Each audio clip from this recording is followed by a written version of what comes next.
Bismillahirrahmanirrahim. Assalamualaikum warahmatullahi wabarakatuh. Alhamdulillah.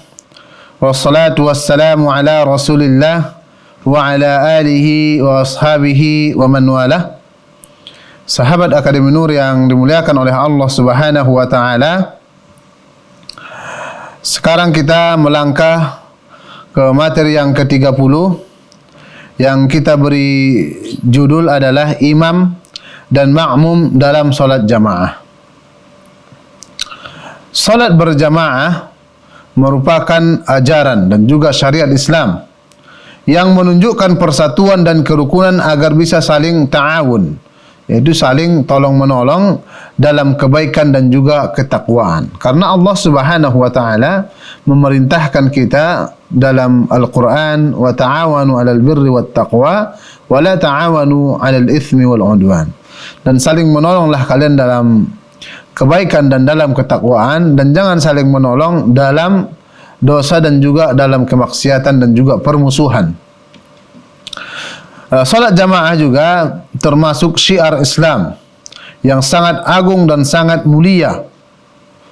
Ibadah yang memberikan banyak pahala bagi orang-orang yang menjalankannya. Jadi salat jamaah itu adalah suatu ibadah yang memberikan ganjaran atau pahala karena dia dari Allah Subhanahu wa taala. Jadi salat jamaah ini merupakan sebab di antara kita mendapat pahala atau ganjaran yang besar dari Rabb kita, dari pencipta kita Allah Subhanahu wa taala. Ketika seseorang melaksanakan salat jamaah, maka dia harus mengetahui siapa saja yang berhak menjadi imam dan siapa yang tidak boleh menjadi imam. Jadi seorang muslim juga harus mengetahui bagaimana posisi imam dan makmum berdasarkan tuntunan syariat Islam. Jadi kita umat muslim sangat layak bagi kita, atau kita malu tidak mengetahui bagaimana hukum imam, atau tidak mengetahui siapa yang berhak menjadi imam dalam solat kita. Jadi dituntut bagi kita umat Islam harus mengetahui siapa yang berhak menjadi imam. Jadi tidak sembarangan setiap orang yang mau maju boleh jadi imam, tidak seperti itu. Jadi imam dalam solat itu ada ketentuan dari syariat kita, syariat Islam, syariat yang sangat mulia. Tapi sebelumnya perlu kita ketahui apa yang dimaksud dengan imam dan juga apa yang dimaksud dengan makmum. Imam adalah orang yang memimpin solat berjamaah, dan makmum adalah orang yang mengikuti gerakan solat imam. Ini secara sederhana makna dari imam dan juga makna dari makmum. Dalam solat, setiap makmum wajib mengikuti imam dalam setiap gerakan saat solat dan tidak boleh mendahului imam atau bersamaan dalam gerakan. Jadi inilah yang dituntut dari seorang makmum. Jadi makmum tidak boleh mendahului imam atau bahkan sama pun dengan imam tidak boleh. Karena innama ju'ilal imam liyu'tamma bih.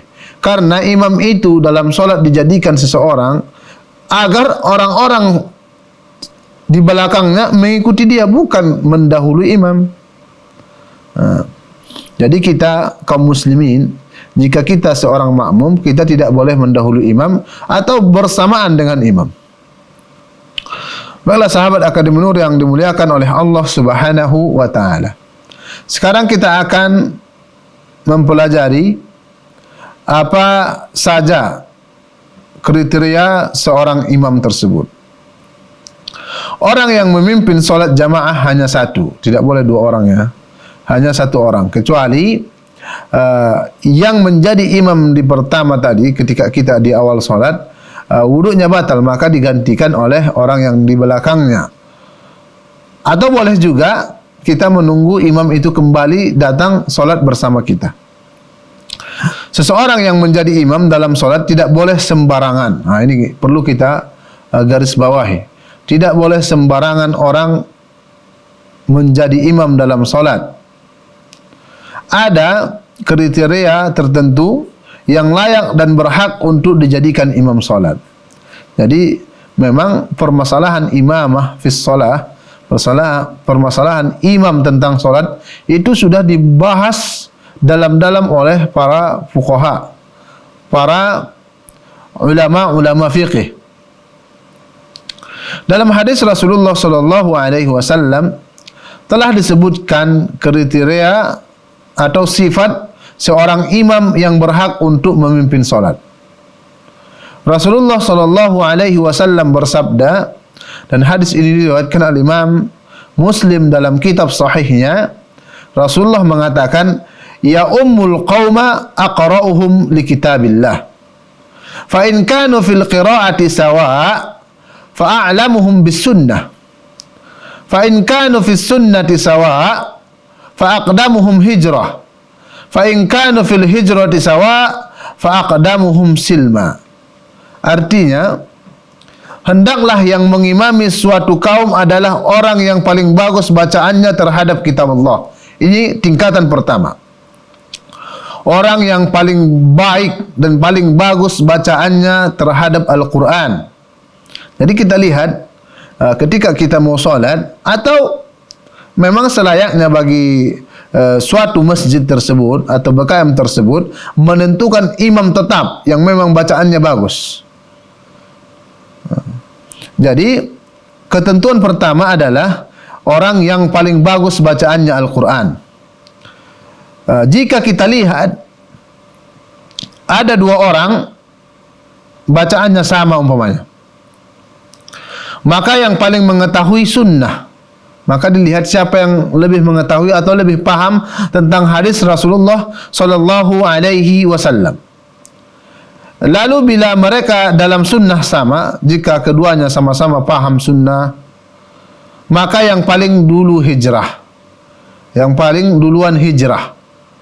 Nah, ini permasalahan yang dalam. Pokoknya hijrah di sini bisa saja sebelumnya mereka adalah orang-orang yang jauh dari situ mereka hijrah. Tapi maknanya di sini adalah Rasulullah menyebutkan ini di hadapan para sahabat, karena di antara para sahabat itu ada yang duluan hijrah, ada yang tertunda hijrahnya. Maka dilihat dari itu. Jika tidak ada di antara kedua, umpamanya tidak ada yang hijrah, memang keduanya betul-betul orang kampung itu, maka lalu dilihat siapa yang lebih dulu masuk Islam, siapa yang lebih dulu di antara mereka masuk Islam. Dalam hadis lain ada tambahan lafaz. Rasulullah mengatakan, fa in kana fil hijrati sawa falya'immahum akbaruhum sinna. Rasulullah mengatakan, apabila mereka dalam hijrah sama, maka yang paling tua umurnya.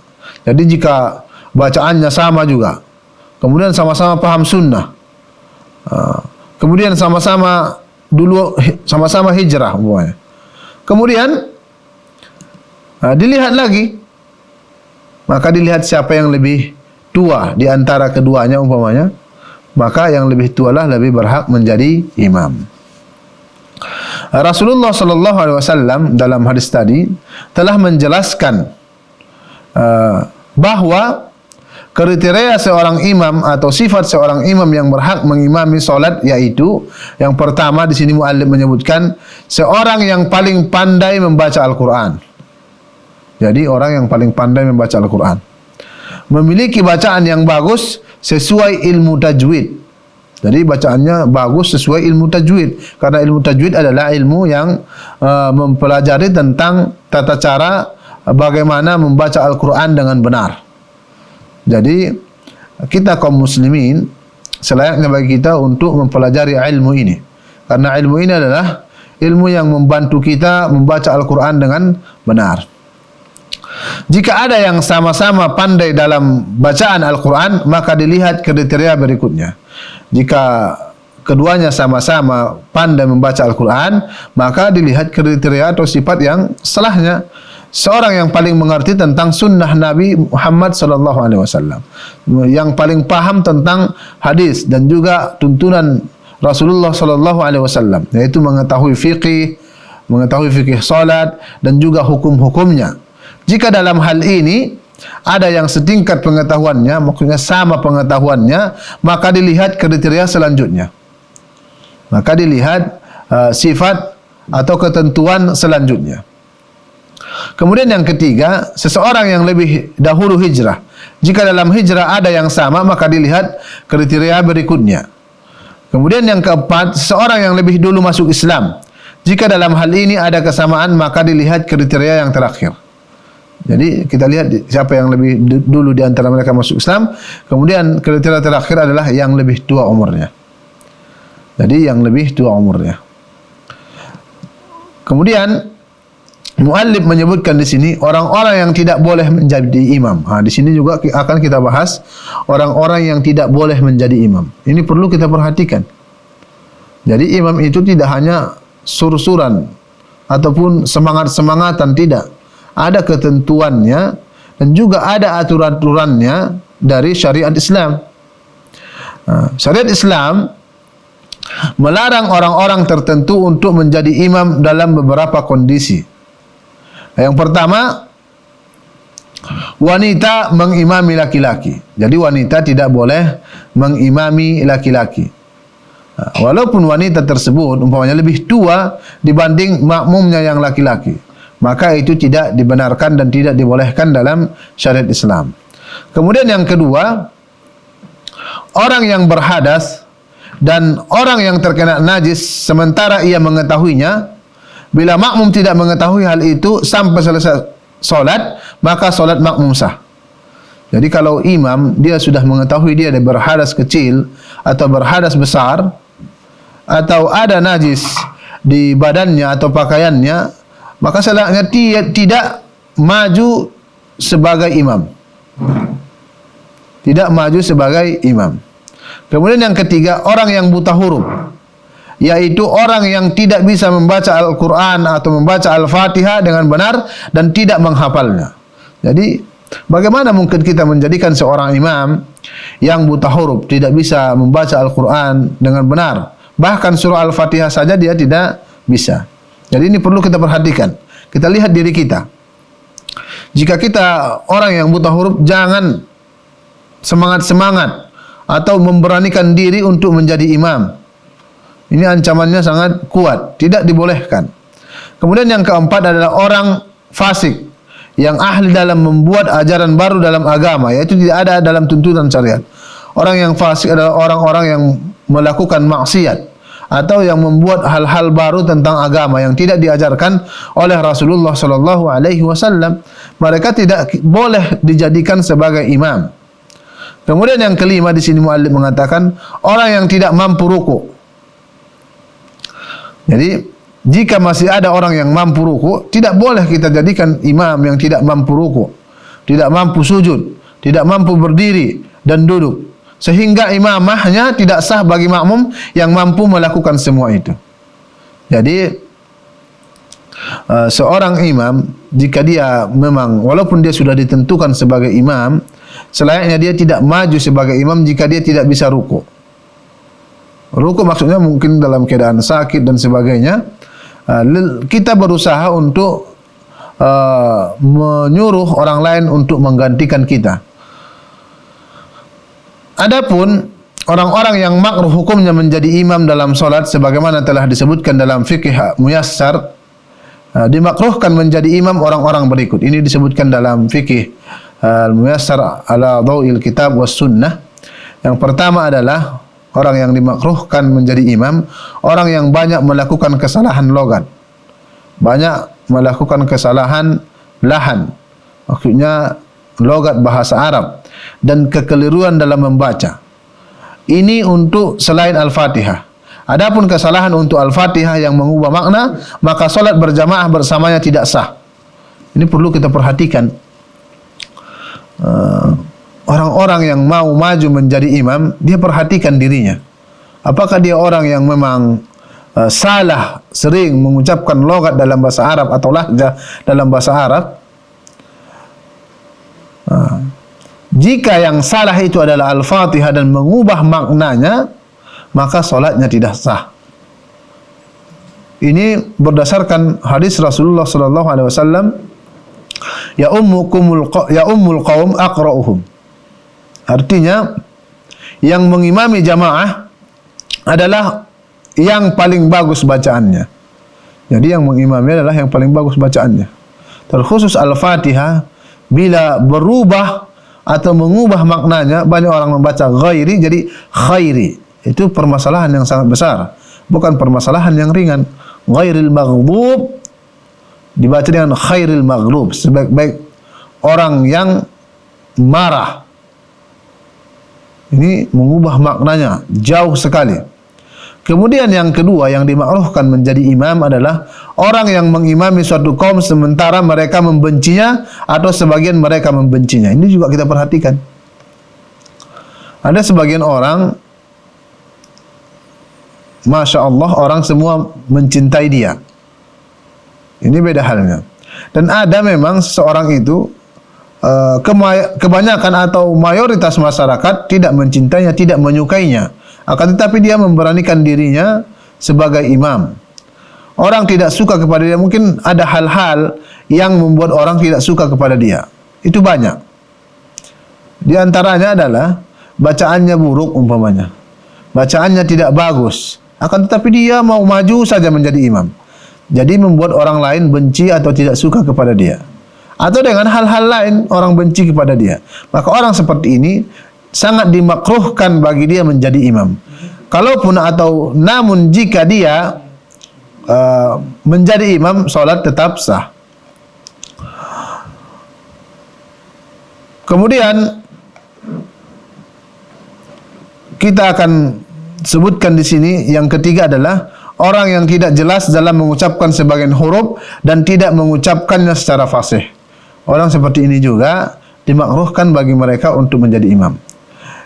Bacaannya tidak jelas, mengucapkan huruf juga tidak jelas, tidak bisa membedakan antara za umpamanya dengan za atau ta atau tha, sama saja.